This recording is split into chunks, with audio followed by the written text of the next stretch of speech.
Bom dia, boa tarde, boa noite. Sejam muito bem-vindos a mais uma edição do nosso Futuro em Comum, um podcast que olha para as notícias ambientais ao redor da Terra para nos ajudar a refletir sobre a pauta mais importante do nosso tempo. Na última quinzena, o fogo se espalhou pelo Pantanal, que registrou o maior número de focos de incêndios da série histórica, e as chamas continuam consumindo a vegetação seca do bioma como combustível. Além disso, enquanto uma liminar da Justiça Federal suspendeu a permissão para assinatura de contratos de exploração de petróleo e gás na bacia do Rio Amazonas, no sertão da Bahia, um mega projeto de energia renovável ameaça o abastecimento de água para a população local. Em terras estrangeiras, destaque para investimento bilionário de Bill Gates em energia nuclear, e para a Guatemala, que revogou a licença ambiental de operação de uma mina de ouro e prata a céu aberto, que seria operada por uma empresa canadense.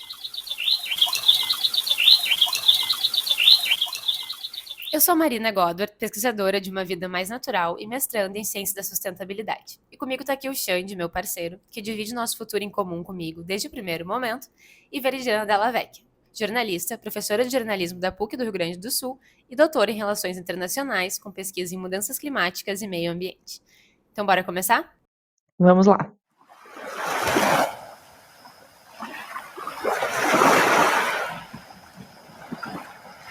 Como sempre, primeiro vamos falar de Brasil. Pantanal registra o maior número de focos de incêndio da série histórica. Hoje, enquanto a gente grava, dia 18 de junho, a gente está um pouco além da metade do mês e já foram registrados 733 focos de queimadas no Pantanal, o maior número de focos para o mês em toda a série histórica do INPE. E ainda faltam 12 dias para o mês terminar. E os incêndios seguem acontecendo. Agora, vamos entender um pouco melhor isso aí? O Pantanal é a maior planície tropical inundável do mundo. Só no Brasil são mais de 150 mil quilômetros quadrados de Pantanal, mas ele vem secando significativamente.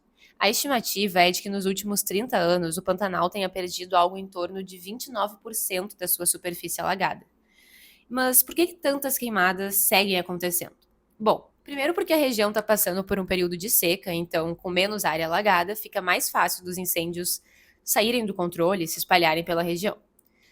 Segundo, a gente sabe que as queimadas fazem parte do processo de desmatamento para limpar campos para agropecuária, o que segue acontecendo aqui no Brasil.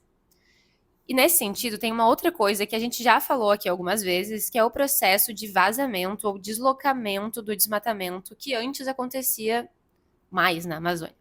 Conforme o desmatamento é controlado na Amazônia, parte dele acaba? Sim, mas parte dele também se desloca para outros biomas. A primeira fronteira foi o Cerrado, e agora do Cerrado está vazando ou chegando no Pantanal. Além disso, o desmatamento do próprio Cerrado tem causado a degradação de nascentes e rios que alimentam o Pantanal, piorando a situação de seca, ou seja, deixando o bioma mais vulnerável aos incêndios. Abre aspas. A conversão da vegetação nativa para a pastagem é a principal causa da destruição no Pantanal e observamos uma aceleração dessa conversão nos últimos anos. Fecha aspas.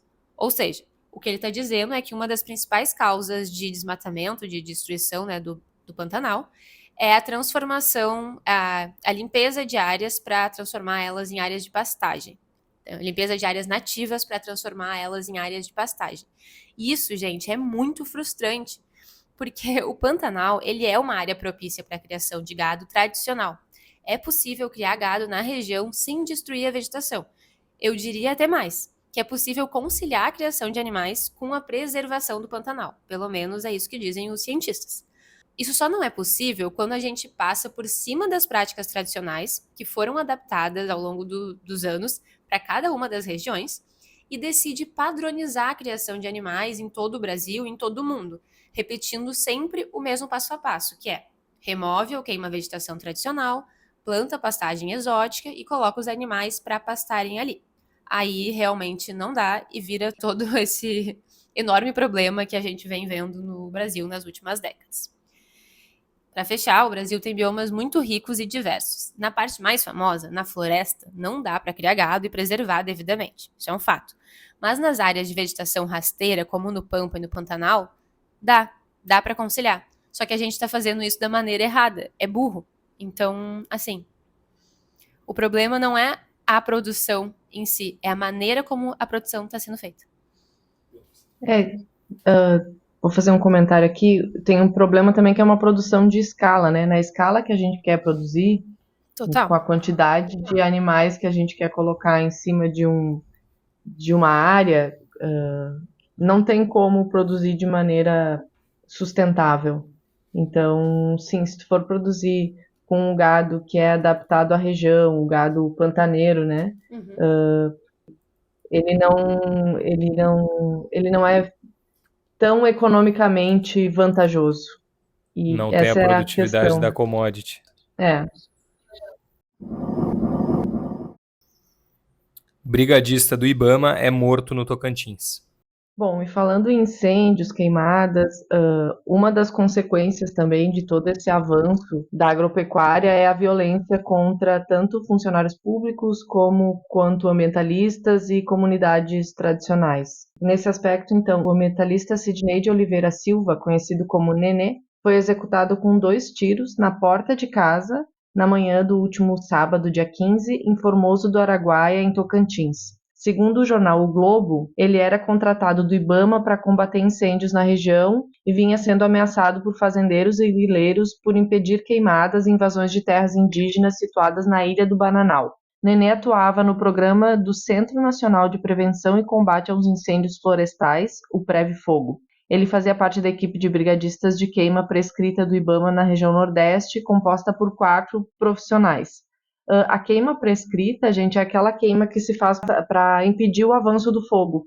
Então, tu faz uma queima controlada que impede que o fogo se alastre para uma área maior. Posso interromper rapidinho? Pode, claro. Só contribuindo, é porque quando o fogo chega numa área que já foi queimada, ele não consegue seguir adiante, né? Então, às vezes, é melhor queimar uma pequena área controladamente para que o fogo pare ali, do que deixar ele avançar sem saber até onde vai. Isso. Bom, para o Globo, o superintendente do Ibama do Tocantins, Leandro Milhomem Costa, disse que o instituto não tinha informações sobre a motivação do crime e o Globo também procurou a polícia de Formoso do Araguaia, mas não teve retorno. Um dos principais conhecedores da região, o Nenê deu apoio logístico à FUNAI quando teve um sobrevoo e houve o avistamento do povo indígena isolado Avacanoeiro, antes dado como extinto em uma área da Ilha do Bananal conhecida como Mata do Mamão. Nenê era descendente do povo Carajá, que são habitantes seculares das margens do rio Araguaia em Goiás, Tocantins e Mato Grosso. O ambientalista chegou a prestar depoimento no Ministério Público sobre invasões de pecuaristas em terras indígenas localizadas na ilha. O MP também foi procurado pelo Globo, mas não respondeu até quando eles fecharam a reportagem, né? Então é isso, mais um ambientalista assassinado. É, não se sabe exatamente se por fazendeiros ou não, mas que vinha sendo ameaçado. Então, Sim, a pessoa vem sendo ameaçada e daí não sabe por que foi assassinado. leva 2 tiros na porta de casa. É. Difícil. Liminar da Justiça suspende a assinatura de contratos para exploração de petróleo e gás na bacia sedimentar do Amazonas. Pode comemorar, Veridiana? Momentaneamente. Momentaneamente temos Liminarmente pode comemorar. Momentaneamente temos uma boa notícia que não se sabe quanto vai durar, porque, bom, o governo brasileiro insiste na exploração de petróleo na foz do Amazonas, né? Então, atendendo a pedido do Ministério Público Federal, a Justiça Federal no Amazonas concedeu uma liminar para suspender a assinatura de contratos de concessão de 4 blocos exploratórios de petróleo e gás na bacia sedimentar do Amazonas e da área de acumulação marginal do Campo do Japiim, até que sejam ouvidas as comunidades indígenas e tradicionais impactadas por essas atividades. Pela decisão, a União e a Agência Nacional do Petróleo, a ANP, ficam impedidas de assinar contratos com as empresas Atem Distribuidora e Enev S.A., que adquiriram em leilão o direito de explorar 5 blocos nessa área. A Justiça também determinou que as empresas vencedoras não realizem qualquer atividade exploratória, de pesquisa ou de estudo nas áreas arrematadas até a oitiva das comunidades. Lembrando, gente, que o direito de povos indígenas e comunidades tradicionais à consulta prévia, livre, informada, em caso de empreendimentos que os afetem, está previsto na Convenção 169 da Organização Internacional do Trabalho, da qual o Brasil é signatário. Então, enfim, parece uma coisa óbvia, né? Tem que ouvir as comunidades que serão afetadas antes de fazer o empreendimento, porém, sabemos que isso não nem sempre acontece. Então, além de ouvir as comunidades impactadas pelas atividades em todas as áreas que são objetos dessa concessão, a liminar estabeleceu que, no caso de um dos blocos, a União deve adotar providências para recortar a área de exploração, porque o trecho está sobreposto à terra indígena Maraguá, que ainda não foi demarcada. Segundo o MPF, considerando a indefinição em torno do território reivindicado pelos Maraguá, é preciso dar prioridade ao povo originário como forma de garantir o direito constitucional às terras de ocupação tradicional frente aos interesses empresariais. Esse processo em torno da exploração desses campos vem acontecendo desde 2015, quando o MPF começou a acompanhar o caso, e o Ministério Público, né, vem apontando que os impactos da exploração de petróleo e gás na região vão ser sentidos em 6 terras indígenas e pelo menos 11 unidades de conservação. O Ministério Público havia sugerido que a ANP retirasse dos leilões essas áreas, com potencial lesivo ao meio ambiente e às comunidades do entorno, né? No entanto, os blocos foram ofertados normalmente e de maneira reiterada, tendo sido arrematados em dezembro do ano passado, no 4º ciclo da oferta permanente de concessão da ANP. A área total de exploração é de mais de 860 mil hectares, segundo os laudos periciais. E, de acordo com o cronograma da Agência Nacional de Petróleo, a assinatura dos contratos estava prevista para ocorrer até o mês de julho deste ano. Bom, algumas coisas para falar sobre essa notícia. Primeiro, a insistência do governo brasileiro na exploração de petróleo, especificamente na exploração de petróleo naquela área, não se justifica, a gente já falou aqui algumas vezes. Depois, o desrespeito às populações impactadas, as consultas aos povos potencialmente impactados deveriam ter sido feitas antes da oferta das terras, mas a ANP em nenhum momento levou em consideração a presença das populações indígenas e ribeirinhas para determinar as áreas de exploração. E assim, em explorações desse tipo, não há só o risco de vazamento ou acidentes ambientais, vazamento de petróleo, enfim.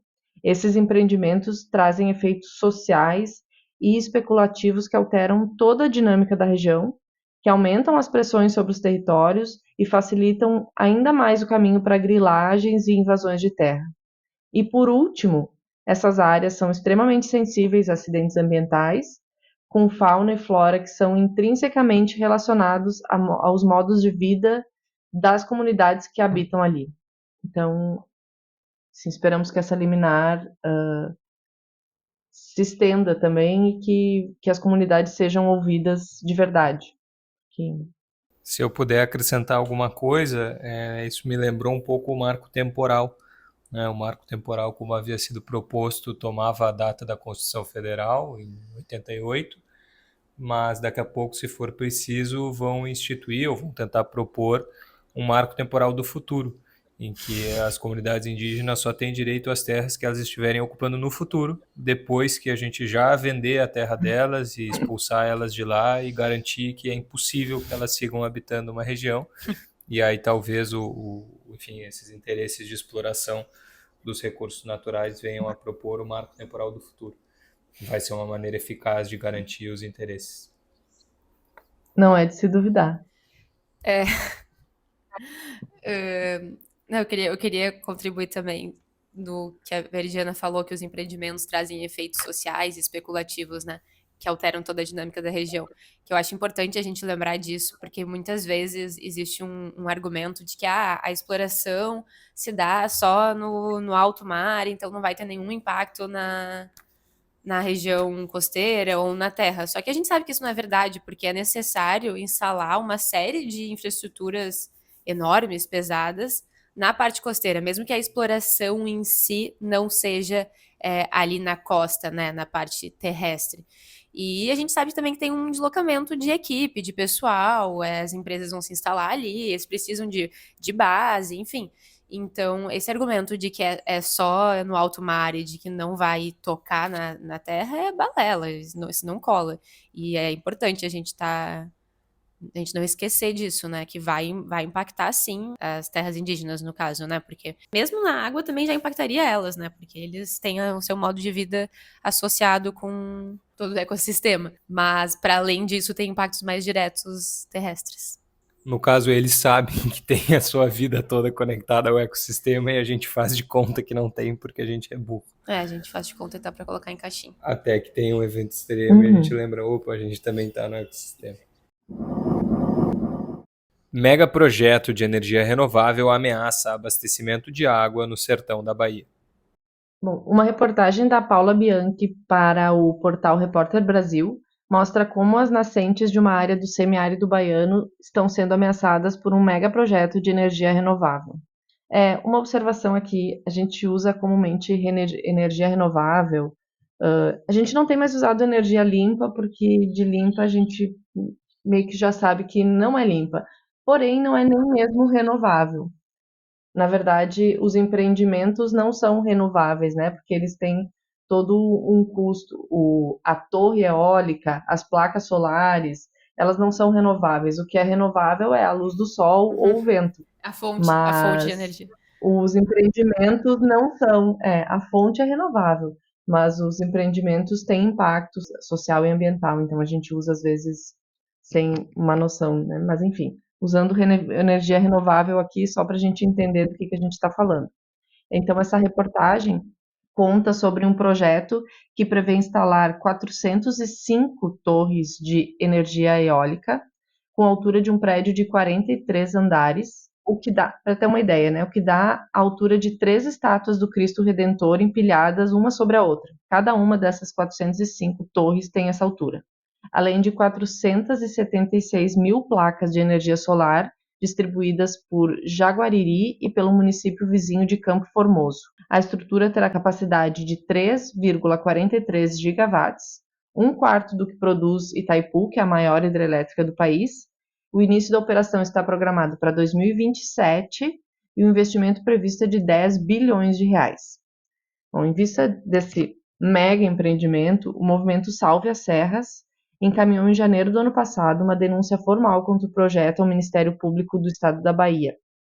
O documento cita a necessidade de preservação das áreas remanescentes de Mata Atlântica e o risco de desaparecimento de nascentes de água, dentre outros problemas que teriam sido ignorados no processo de licenciamento ambiental do empreendimento da empresa Quinto Energy.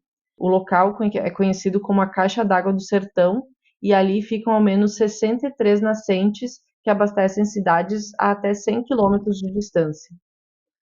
E sobre a empresa Quinto Energy é sediada em Salvador, tem 9 complexos de energia eólica e solar em desenvolvimento na Bahia, e o diretor de relações institucionais da companhia é o Edson Duarte, que é ex-deputado federal pelo Partido Verde e foi ministro do Meio Ambiente do governo do Michel Temer. Bom, voltando ao empreendimento, um outro problema desse empreendimento, além das nascentes, é que para passar as peças dos geradores, por exemplo, as hélices gigantes, seria preciso estradas largas e com poucas curvas. Só que aquela é uma área de serra, então para fazer isso seria necessário fazer uma movimentação de terra muito grande. Os planos da empresa descrevem a necessidade de construção de 446 quilômetros de vias internas, com estradas de ao menos 11 metros de largura. E assim, sobre o empreendimento, o Instituto do Meio Ambiente e Recursos Hídricos da Bahia, o INEMA, afirmou que a área proposta para a implementação do Complexo Manacá, que é o nome desse mega empreendimento, não está inserida em nenhuma unidade de conservação e que a licença prévia do projeto levou em consideração as restrições ambientais, entre aspas, tá, gente? As restrições ambientais e a preservação dos atributos naturais da região. E apesar desse grande porte, o empreendimento foi considerado pelo INEMA de baixo potencial poluidor. Então, é isso. Lembrando que os municípios de Jaguariri e Campo Formoso estão integralmente localizados em uma região classificada pelo Ministério do Meio Ambiente como área prioritária para a conservação da biodiversidade. Nessas áreas devem ser implementadas ações de proteção de espécies e ecossistemas, mas isso não impediu a emissão da licença prévia sem considerar todas as nascentes identificadas pela prefeitura, aquelas 63, nem prever medida de proteção para elas. O Ministério Público da Bahia está acompanhando esse caso também. E, bom, a matéria da Paula Bianchi está ótima e eu sugiro que quem queira mais informações sobre esse empreendimento de energia renovável, entre aspas, leia a reportagem no site do Repórter Brasil. E lembrando também que tem ótimas reportagens sobre o impacto das eólicas, especialmente no site do Joio e Trigo, que a gente sempre indica por aqui. Eu tenho muitos comentários. Vai lá, vai lá. Eu pensei em muitos comentários, mas tenho 2 principais comentários. Primeiro, que é o mesmo comentário que tu, Veridiana, fez sobre o Pantanal, né? Assim, essas fontes de energia, eólica, solar, são ótimas quando a gente pensa numa pequena escala, né? Mas aí quando a ideia é fazer uma coisa gigante com elas, tudo vira um problema quando a gente quer fazer coisas gigantes e uniformizar tudo e transformar tudo em mega empreendimentos, né? Porque a placa solar na casa, no telhado da casa de uma pessoa é ótima, mas um mega empreendimento vira outra coisa, né? É meio, meio que nem a coisa do Uber que eu tava discutindo com o Xande esses dias, né? Da ideia inicial de tu dar carona para as pessoas enquanto tá indo pro trabalho, para do nada uma empresa gigante dominando o mercado com uma proposta completamente diferente do que inicialmente era a ideia, né? Ou que foi vendido como ideia, que é o que o Xande fica me falando. Mas enfim, é isso. E o segundo comentário que eu queria fazer é que aquilo que tu falou do baixo potencial poluidor, né? De o empreendimento ser considerado de baixo potencial poluidor, que é uma coisa que eu já falei aqui outras vezes, que com o avanço da pauta das mudanças climáticas e das emissões de carbono, eu tenho a sensação que hoje em dia tudo é avaliado pela emissão de carbono. Então, se não. E olha que nem a emissão de carbono é bem avaliada, porque se a gente for considerar toda a emissão da construção que é necessária, que eu estava falando, das estradas, da infraestrutura para essas, enfim, para essas partes, para essas hélices, aí a emissão de carbono vai nas alturas, mas no geral só se considera, tipo, a emissão de carbono da operação em si. Então, tá bom. É baixo potencial poluidor, né? O que é muito diferente também de impacto ambiental.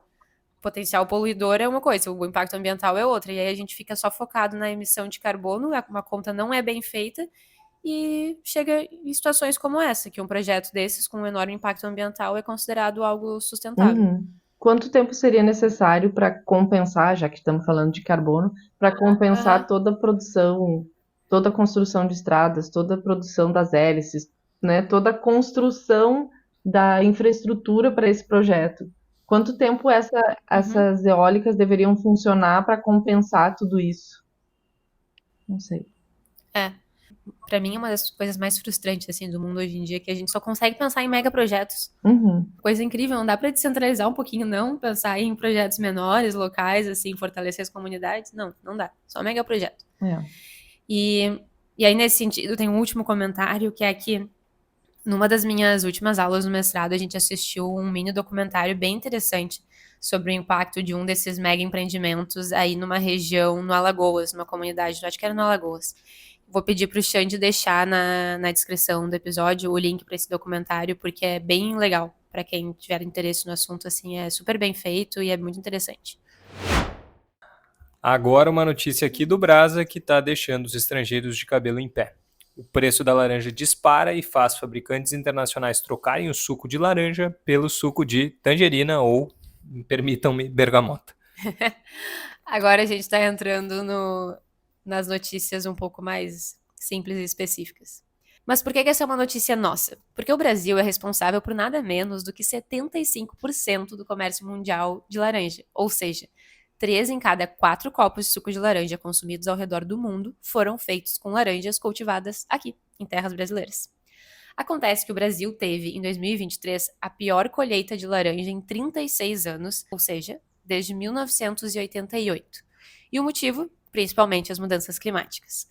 Ano passado, chuvas abaixo da média dificultaram a produção e, além disso, com mais dias de calor, o greening, que é uma doença típica dos pomares de laranja, se espalhou com mais força pelos pomares.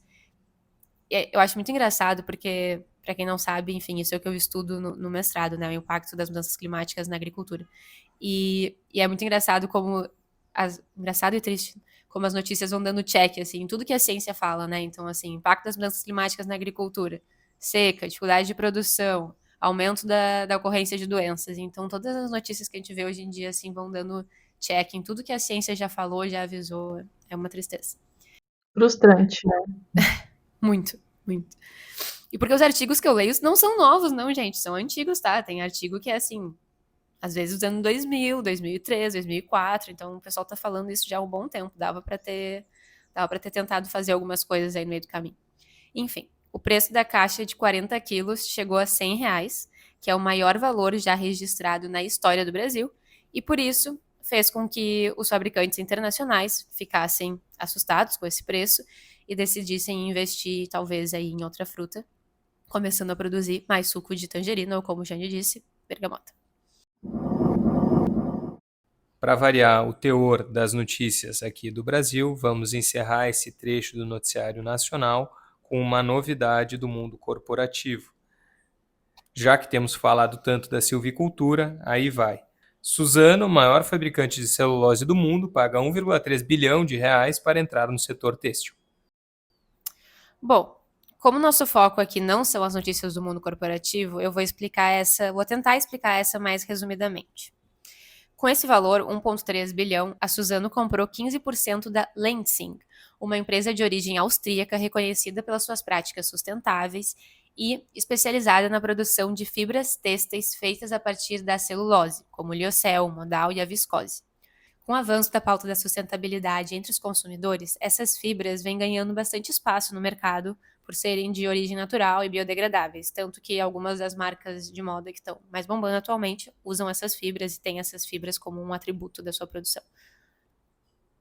Para quem não conhece muito bem essas fibras, o liocel, o modal e a viscose, eu vou explicar rapidinho.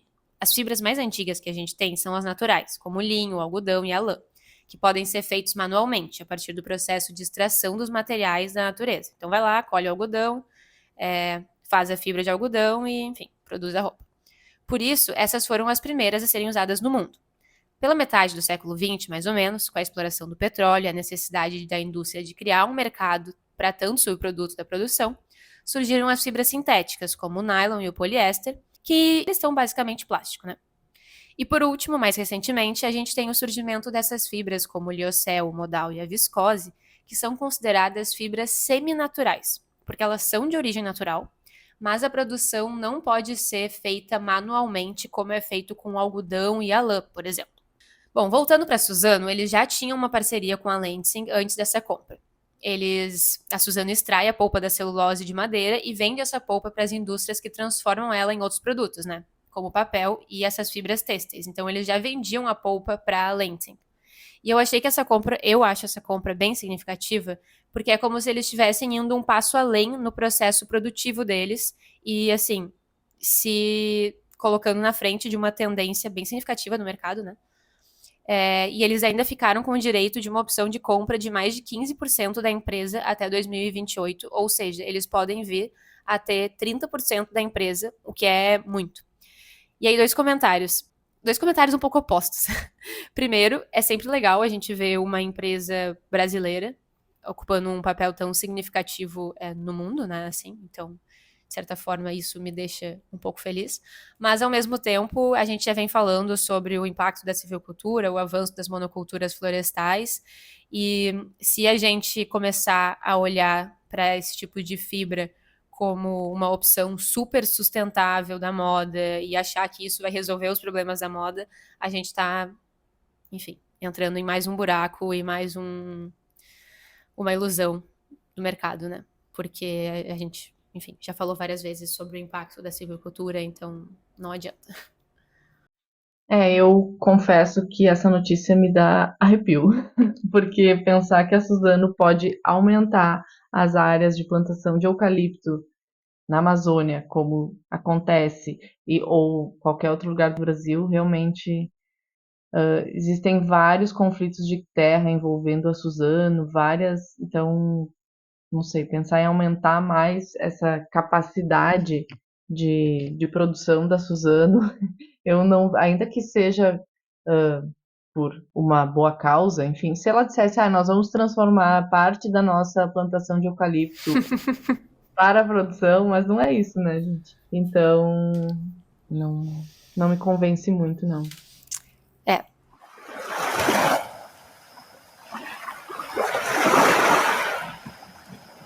E para fechar, agora a gente vai para o nosso giro de atualização da crise do Rio Grande do Sul. Primeiro, e mais factual.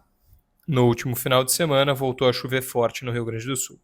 Não chegaram a ser registrados acumulados tão grandes quanto os do começo de maio, mas como as bacias já estão todas muito cheias, foi o suficiente para voltar a causar alagamentos em cidades do Vale do Taquari, que já tinham sido fortemente atingidas, como Lajeado. Além disso, mais um caso de microexplosão atmosférica foi registrado no estado, dessa vez na noite de sábado, dia 15, na cidade de São Luís Gonzaga. Essa microexplosão atmosférica causou estragos em mais de 1.000 casas do município, segundo a Defesa Civil do estado. Uma carta de pesquisadores da URGS, a Universidade Federal do Rio Grande do Sul, foi publicada na revista científica Nature, trazendo alerta de que os projetos de mega engenharia que estão sendo propostos para o Rio Grande do Sul podem intensificar a degradação ambiental. Partidos de oposição ao governo do estado do Rio Grande do Sul criam articulação para revogar cortes de leite ao Código Ambiental do Rio Grande do Sul. O PT, o PCdoB e o PSOL, partidos de oposição ao governo, junto com movimentos e organizações ambientalistas, apresentaram na última quarta-feira, dia 12 de junho, um conjunto de projetos de lei para revogar as alterações no Código Estadual do Meio Ambiente promovidas anteriormente por Eduardo Leite. As propostas também envolvem a introdução de dispositivos para garantir medidas de proteção ao meio ambiente no estado. Os destaques são a revogação da LAC, a Licença Ambiental por Compromisso, que em muitos casos dispensa a realização de laudo técnico para a concessão da licença ambiental, também a revogação de uma lei aprovada no último mês de abril, agorinha, que permite a utilização de APPs, as áreas de preservação permanente, para fazer barragens e outras obras de irrigação, e a revogação de uma lei que autorizou a extinção da Fundação Zoobotânica, o principal órgão de pesquisa e assessoramento técnico na área ambiental do Estado. Por exemplo, a Fundação Zoobotânica é responsável por serviços como levantamento de espécies em extinção, o mapeamento de ecossistemas, a recuperação de flora em áreas degradadas e a preservação do patrimônio fóssil. Para lidar com toda essa situação, sem dúvida, nós precisamos compreender como recuperar a flora em áreas degradadas, para dizer o mínimo. Por fim, também foi apresentado um plano estadual sobre mudanças climáticas como um dos instrumentos da política estadual de meio ambiente que deve ser levada a cabo pelo Estado. Map Biomas aponta que 64,2% da área agrícola do Rio Grande do Sul foi afetada pelas chuvas, e dados do Map Biomas a gente confia e ama. Parabéns ao Map Biomas pelo seu trabalho excelente. Conhecido pela sua tradição de produção agropecuária, o Rio Grande do Sul teve 64,2% das áreas destinadas a esse tipo de produção afetadas pelas chuvas nos últimos 2 meses. E afetado aqui não significa apenas que choveu e a água infiltrou no solo e o ciclo hidrológico seguiu seu curso. Isso também é uma maneira de ser afetado, mas ela é normal. Nesse caso, aqui, afetado significa danificado. Em números absolutos, mais de 1 milhão de hectares ocupados por atividades agropecuárias foram atingidos. Além disso, quase 20% das formações campestres, típicas do Pampa, foram afetadas. Dessa forma, é claro que é muito difícil seguir desenvolvendo mesmo esse modelo econômico de produção, de exploração dos recursos naturais, etc., né? Mesmo assumindo esse tipo de modelo, enfim, parece que não faz sentido econômico, que não é uma ideia muito inteligente do ponto de vista da contagem de notas uma em cima da outra, a gente seguir fazendo as coisas de uma forma em que vai vir um evento extremo e 2/3 da área produtiva vai ser danificada, né? Enfim, mas muitas vezes esse tipo de evento não é contabilizado quando se projeta algum tipo de atividade de exploração de recursos naturais. Todo tipo de atividade.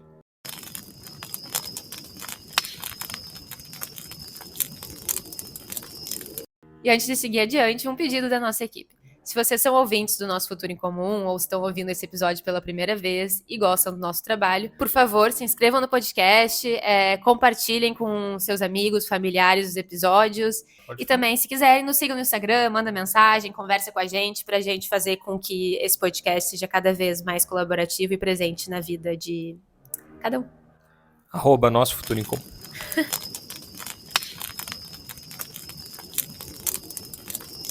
Bom, agora vamos falar de mundo, começando pelo nosso tradicional giro de notícias apresentado pelo Xande, que hoje é basicamente um giro pelas ondas de calor ao redor do mundo. Então, como a Marina falou, hoje eu sou basicamente um giro pelas ondas de calor ao redor do mundo.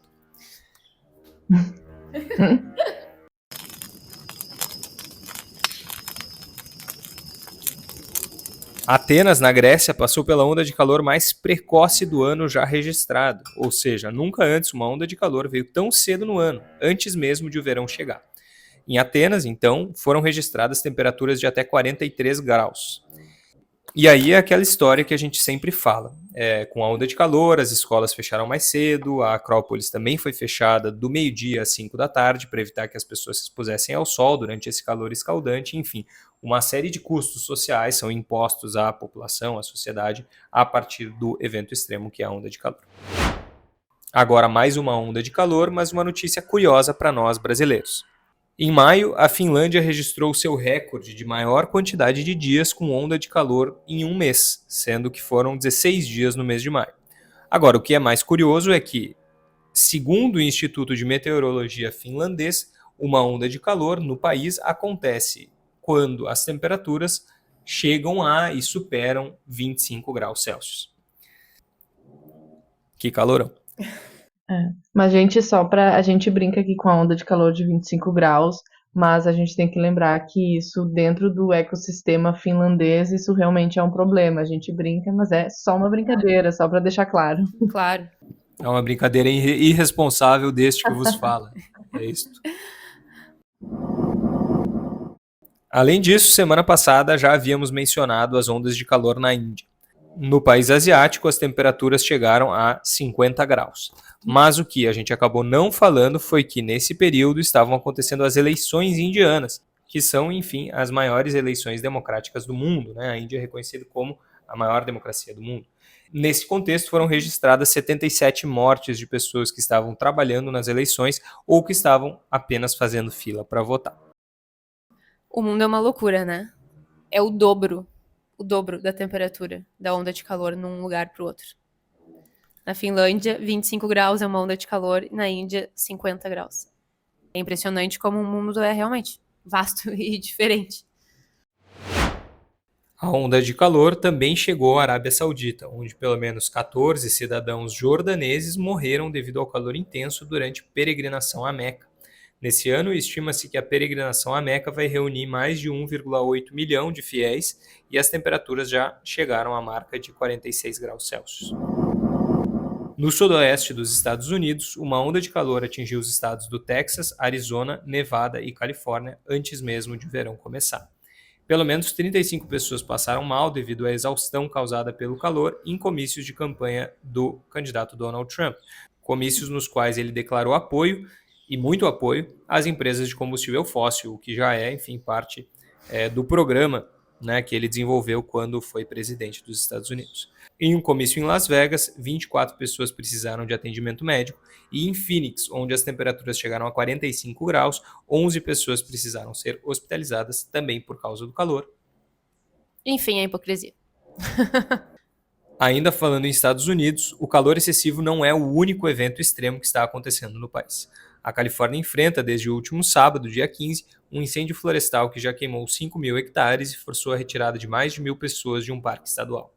Mesmo com a mobilização de equipes especializadas para a contenção do fogo, apenas 2% das chamas foram controladas. Entre outras razões, os fortes ventos que sobram na região, chegando a 110 km por hora na noite de domingo, dia 16, podem alimentar as chamas e dificultar o controle do incêndio. A causa desse incêndio ainda está sob investigação. Dessa vez a gente fez esse giro internacional especificamente das ondas de calor. E eu deixei assim porque eu acho importante a gente lembrar que, apesar de ser menos extremo de uma só vez. As ondas de calor são um evento extremo climático que mais mata pessoas ao redor do mundo. É muito importante a gente lembrar disso quando a gente está enfrentando uma onda de calor. Gente, eu preciso de um eco ansiolítico depois dessas ondas de calor todas. Ainda bem que o eco ansiolítico dessa semana, a princípio, vai ser... Bom, vai ser... especialmente do Canadá.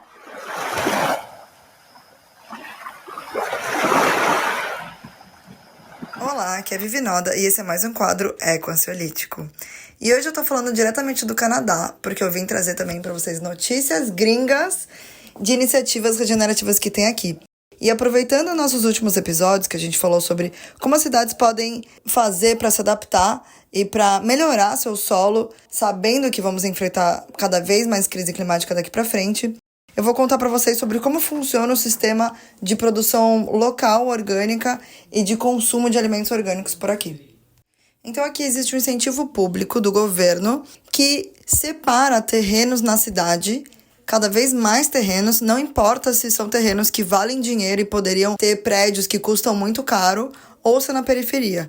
Esses terrenos reservados pelo governo, eles têm pedacinhos de canteiros separados, cada um no seu cantinho. Cada pedacinho de terra é cuidado por um cidadão. E cada cidadão que quer fazer parte daquela horta tem que se inscrever numa fila para chegar a sua vez para poder exercer seu direito de crescer sua própria comida ali perto dos seus apartamentos, suas casas na cidade. Com a instalação dessas hortas urbanas cada vez mais frequentes aqui, toda vez que chove, esse solo é cada vez mais permeável e leva toda essa água para o lençol freático. Então tem muito menos chance de enchente do que em cidades, que é muito mais concreto. Além das hortas urbanas, aqui tem pedaços de terra em quarteirões que não pode fazer nada. É bem cercado, não tem horta, não tem nada plantado. Eles realmente deixam o mato subir com a intenção de alimentar os passarinhos e fazer com que o solo seja permeável naquele local, para que também suga a chuva e leve a água direto para o lençol freático. Agora, junto com essas iniciativas, também tem feiras locais de produtores locais, tanto urbano quanto nos arredores da urbanização. Então, tem feiras em quase todos os dias da semana, mas principalmente de final de semana, que as pessoas podem ir comprar direto do produtor. E quando você chega na feira, quase não tem plásticos. Todo mundo realmente leva sua ecobag e é muito incentivado o consumo a granel. Então você compra o quanto você quer. Além de todas essas iniciativas, cuidando do solo, trazendo mais pessoas para o consumo orgânico, incentivando a venda de produtores locais, o governo também disponibiliza um cupom nutricional, é assim que eles chamam aqui, que é um subsídio do governo, que é como se você ganhasse um cartão que você tem direito a gastar $27 canadenses por semana nessas feiras orgânicas. Então, se você é uma pessoa que comprovou que tem baixa renda, está passando por uma gestação ou é idoso, você recebe esse auxílio que você pode comprar o que você quiser, desde que seja direto de feiras locais, de produtores locais orgânicos. Então, o governo, ao mesmo tempo que incentiva a produção dos agricultores, também incentiva saúde, alimentação e o encontro entre todas essas pessoas nessas feiras. Então, eu acho que esses são exemplos que a gente pode muito bem levar para as nossas cidades no Brasil. Espero que vocês tenham gostado desse Eco Ansiolítico de hoje. Um beijinho, tchau, tchau.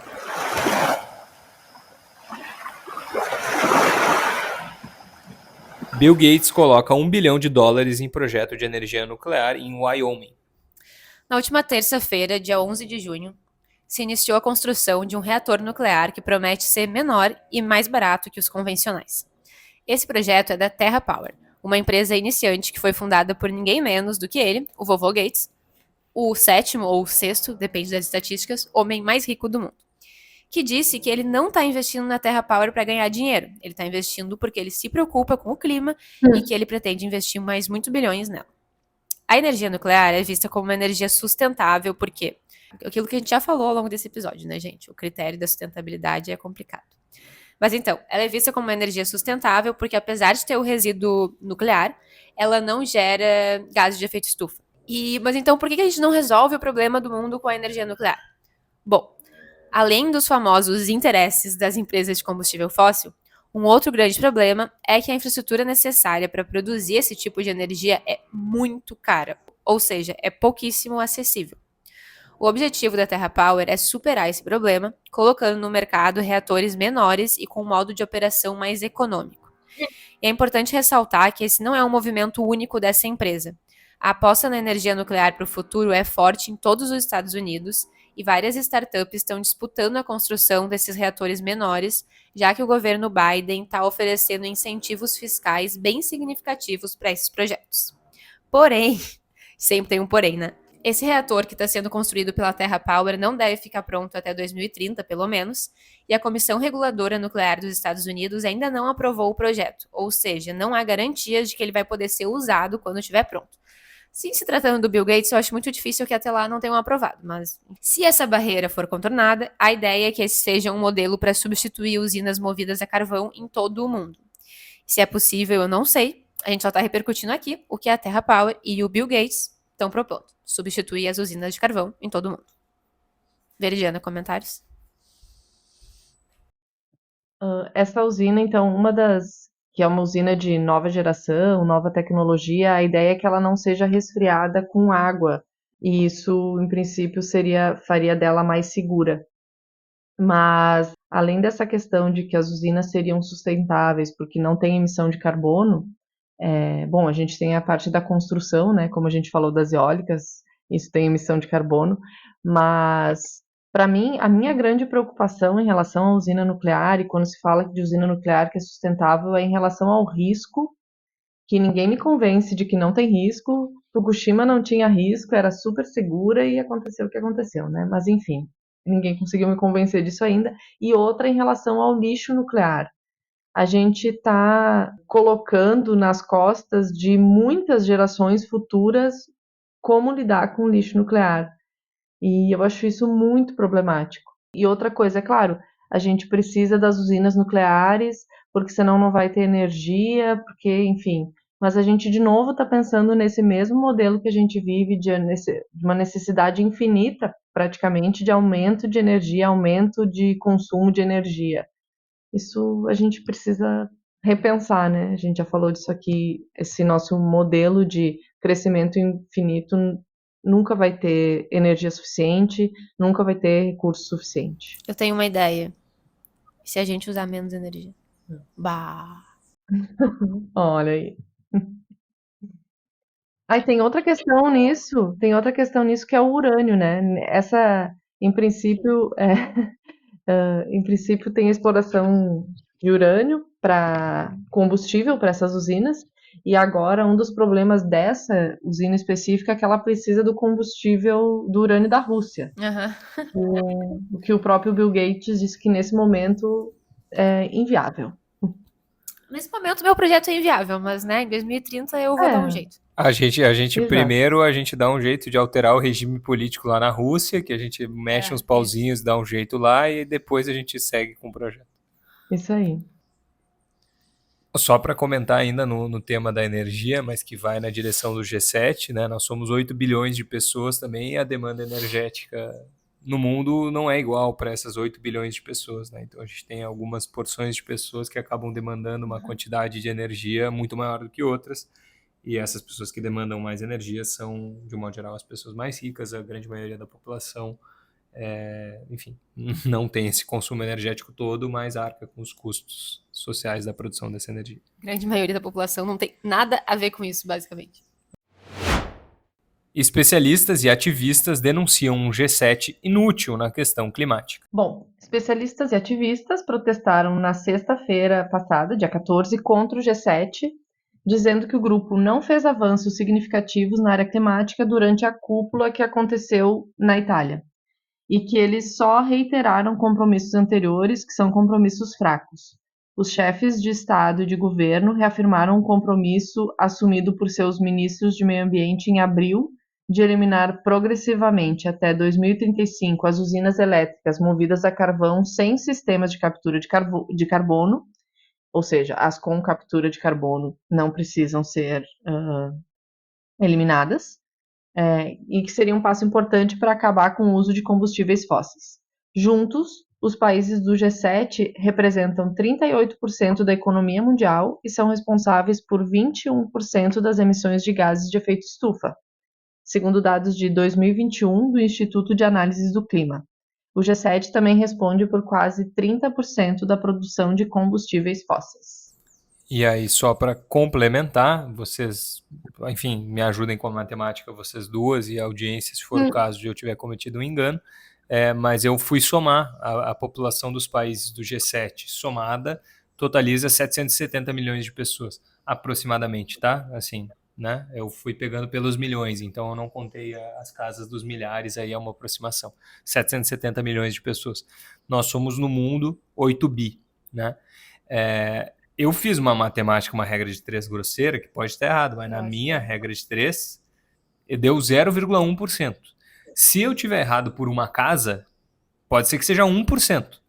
Pode ser que eu tenha errado uma casa, 0, né, para um lado para o outro. Eu acho que está mais próximo de 1%. Mas pode ser que seja 1%, vai lá. De novo, também com uma aproximação, tá? Porque tinha mais casa depois desse 1 aí que eu botei, né? 1,5, sei lá o que lá. Mas que seja entre 1% e 0,1%, né? Enfim, é disso que a gente está falando. Esse aqui é o G7 e, enfim, no entanto, tem um peso aí muito maior do que essa proporção na hora de tomar decisão, de determinar a política pública de diferentes estados ao redor do mundo, de determinar, enfim, o tipo de compromisso que a gente tem com o enfrentamento à crise climática.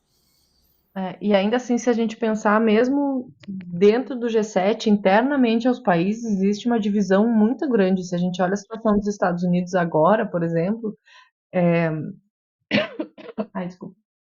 Se a gente olha a situação dos Estados Unidos agora, a gente vê uma distribuição de renda extremamente desigual. Então, mesmo dentro desses 7 países, o consumo de energia provavelmente está ainda mais concentrado.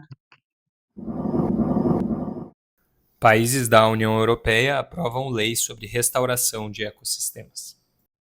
A Lei de Restauração da Natureza, como é chamada, foi aprovada pelos membros da União Europeia ontem, dia 17, com o objetivo de interromper a deterioração da biodiversidade e recuperar ecossistemas. De acordo com a União Europeia, 80% dos habitats naturais do bloco estão em estado de conservação considerado ruim ou medíocre e até 70% dos solos se encontram em mau estado de conservação. O texto da lei exige que os países membros estabeleçam medidas de restauração até 2030 em 20% das áreas terrestres e marinhas da União Europeia, e essas áreas precisam ser cobertas até 2050. Essa legislação é considerada uma peça-chave do ambicioso Pacto Verde da União Europeia e foi resultado de uma longa e complexa negociação no Parlamento Europeu. Na sua versão inicial, os eurodeputados eliminaram um artigo relativo às terras agrícolas, mas posteriormente ele foi restabelecido, ainda que de forma mais simplificada e flexível. A meta proposta pela União Europeia de expandir as zonas de alta diversidade para 10% das terras agrícolas do bloco foi rejeitada pela oposição dos eurodeputados de direita, que a viam como uma ameaça à segurança alimentar. Lembrando, gente, o setor agrícola na União Europeia é um dos que freia várias medidas ecológicas e várias medidas contra mudanças climáticas, justamente porque eles têm receio de perder incentivos. A gente teve os protestos na França, que a gente falou aqui, não só na França, mas na França foram na Alemanha, na França, em vários países, contra medidas de cunho ambiental. Enfim. É aquilo, né? É um filme muito diferente, mas muito parecido. Exato. Então, por causa disso, eles introduziram um mecanismo para suspender a aplicação das disposições do texto da lei de recuperação de ecossistemas, né, em caso de circunstâncias, entre aspas, excepcionais, sobretudo em caso de, abre aspas novamente, consequências graves sobre a disponibilidade de terras necessárias para garantir uma produção suficiente para o consumo da União Europeia. Esse freio emergencial que foi criado na lei seria ativado pela Comissão Europeia por um período máximo de 1 ano. Então, ela seria suspensa por 1 ano se identificasse ameaça à segurança alimentar. Bom, nesse mesmo período, os estados europeus deverão adotar medidas que permitam o desenvolvimento de indicadores florestais com o objetivo de plantar pelo menos 3 bilhões de árvores até 2030. A Vou ver. plantar eucalipto pra Suzana. Isso. Isso.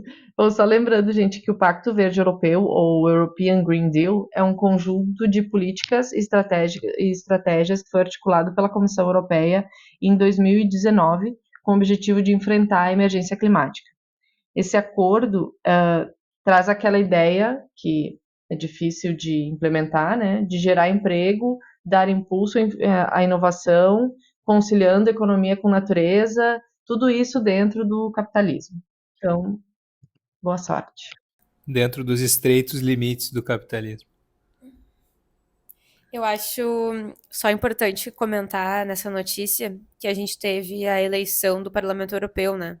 Agora, nas últimas semanas.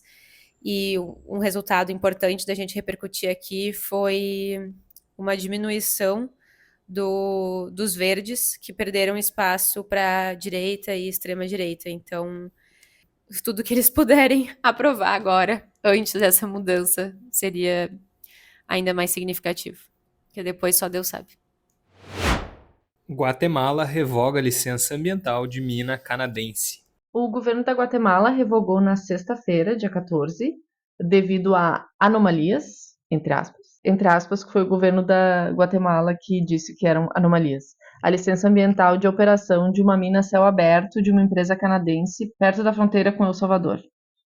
A mina, que ainda não está operando, pertence à companhia canadense Bluestone Resources, e a empresa pretende extrair mais de 250 milhões de metros cúbicos do solo e subsolo no lugar onde há ouro e prata, no município de Asunción Mita, situado a leste da capital da Guatemala.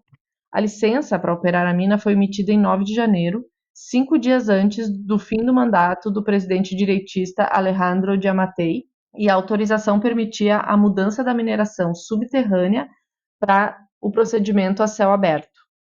Então, a atual ministra do Meio Ambiente, que assumiu depois, a Patrícia Orantes, disse que na papelada de autorização da operação foram encontradas assinaturas falsas e o extravio de mais de 900 folhas do projeto. Lideranças locais e organizações ambientais denunciaram que a mina vai contaminar o lago Guija, compartilhado por Guatemala e El Salvador, e o rio Lempa, que nasce na Guatemala e é a principal fonte de água da capital salvadorenha. Em 2022, o governo de Giammattei não reconheceu uma consulta popular dos habitantes de Asunción Mita que criticavam a mina. O atual ministro de Energia e Minas, Victor Hugo Ventura, disse que por causa das anomalias detectadas, abre aspas, não se pode outorgar a licença para mineração em céu aberto para essa empresa, que terá de fazer um novo estudo de impacto ambiental. Lembrando que a mineração a céu aberto tem grande potencial de contaminação de águas, de perda de solo fértil, flora e fauna e alterações geomorfológicas pela extração de milhões de materiais de solo e subsolo. De novo, falando em eleições, eu acho só interessante a gente destacar que isso acontece justamente nesse momento que a Guatemala está com um novo governo nacional, né? Foi um presidente de esquerda, foi eleito pela primeira vez em muito tempo, do Partido Semente, que também trazia pautas ambientalistas e tentaram impedir que ele tomasse posse, né? E, no fim, ele conseguiu, depois de muitos protestos populares, que chegaram a ser sofrer até bastante agressão e contenção e tal. Então, só pra gente lembrar como é importante, né, a gente, de fato, ter governos que estão alinhados com essas pautas para que as coisas aconteçam. A gente não sabe se, no fim, essa mina não vai acabar indo pra frente. Mas é uma forma de resistência, né? Pelo menos a gente tá vendo ali uma certa preocupação. Um comentário falando em mina, e eu lembro da mina Guaíba, que é uma mina que seria instalada aqui perto de Porto Alegre. Essa mina, no fim, ela foi barrada pela justiça depois de muita luta e muitos questionamentos sobre o licenciamento, sobre os estudos técnicos, enfim, foi barrada. Mas aí eu estava pensando, imagina se essa mina está funcionando porque ela ficaria perto de Eldorado, que é uma cidade que ficou completamente embaixo da enchente. Imagina essa mina funcionando numa catástrofe como essa. Seria aumentar a catástrofe ainda mais, né? Um comentário aleatório, porque eu me lembrei disso agora, falando de mina, Seria gente. uma mina de carvão, né? Eu não sei Uma mina de como é que carvão. seria, tipo, sabe? Eu não sei qual seria a diferença do impacto, é até interessante pensar sobre isso. Tem uma coisa de contaminação de águas pelos materiais que eles usam também para o processamento, enfim. Sim, porque imagina, já diziam que ia contaminar as águas antes mesmo do evento extremo, né? Já diziam que, como era muito próximo da capital e tal, ia contaminar grande parte do abastecimento de água. Aí imagina com isso, com toda essa mistura de água acontecendo. Ao contrário, o pessoal da China lá, dono É. da mina, ia ficar faceiro que a culpa da contaminação não era só deles. Literalmente diluiria a culpa. Literalmente. Isso.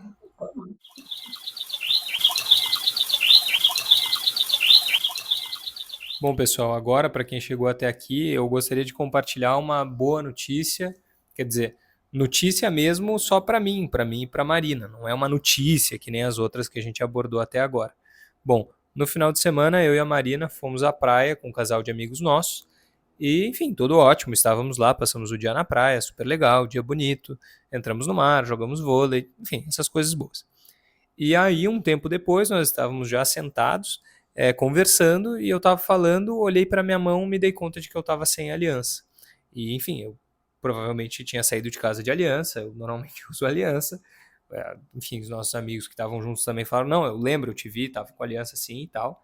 E então, a conclusão óbvia é, perdi a minha aliança enquanto a gente estava jogando vôlei, provavelmente, né? A minha aliança é um pouquinho folgada no dedo, né? Mas enfim, na hora de ajustar isso, de fazer, ajustar e tal, não tinha sido um consenso sobre fazer um número menor, tinha ficado nesse número e tal.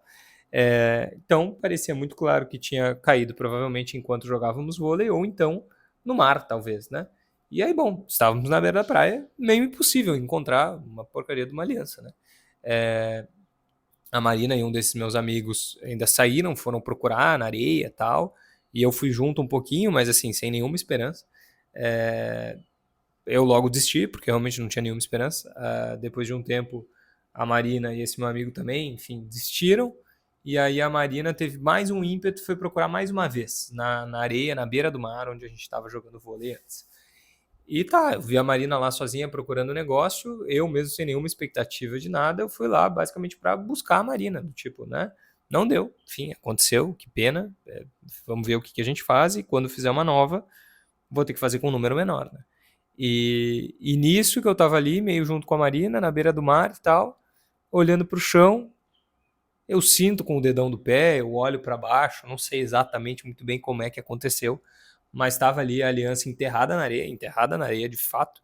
Eu só vi, sei lá, mais ou menos o brilho do aro, né? Porque ela estava enterrada, não estava sobre a areia. E, enfim, e era a minha aliança, de fato, é a minha aliança. E aí chutei, peguei, encontrei, Marina tirou foto, pedi para ela tirar foto, porque foi, assim, inacreditável, emocionante em alguma medida.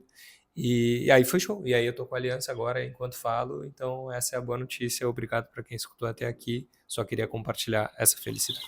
Beijos.